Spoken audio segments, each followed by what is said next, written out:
What is the role of art in a healthy culture? Is postmodernism as destructive in this domain as in politics?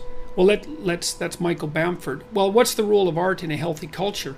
Well, the artists articulate, the artists are the people who first articulate the unknown. And so the role of artists in a healthy culture is to bring to public awareness elements of being that have not yet entered the collective consciousness. So you could imagine that we're all living on an island, and many of us are in the center of the island, far enough away so that maybe we can't even see the shoreline and we can't see the ocean. That's where our borders end, but we're distant from them. The artists are right on the edge, and they're expanding the landscape. They're moving the culture forward. That's where my metaphor fails, I guess. They're moving the culture forward into the unknown, and they do that by translating what is as of yet unimaginable but sensed into what is at least imaginable and represented in image and drama and literature. And that's the precursor to its full formulation in articulated philosophy and thought. And that's what artists do. They're problem solvers. They're problem detectors and problem solvers. That's what true artists do. And they're always trying to solve problems. Like there's a great documentary that was made about Picasso, for example, painting.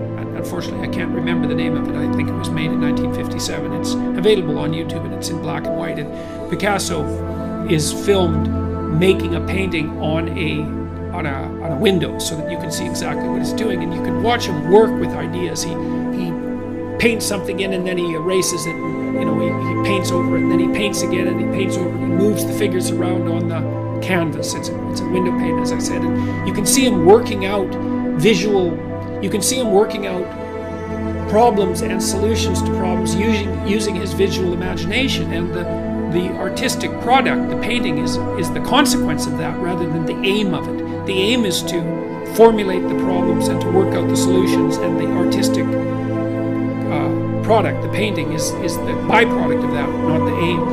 And so artists move us forward into the unknown, and you can see them doing that in cities, because it's the open people, the artists, who go into parts of the cities that have degenerated to some degree back into chaos, and then revitalize them, and they civilize them, and then the less artistic people who are more conventional move in, and that's when you get gentrification and that sort of thing, and that usually chases the artists out, and they go somewhere else cheap and interesting and start the renewal process again.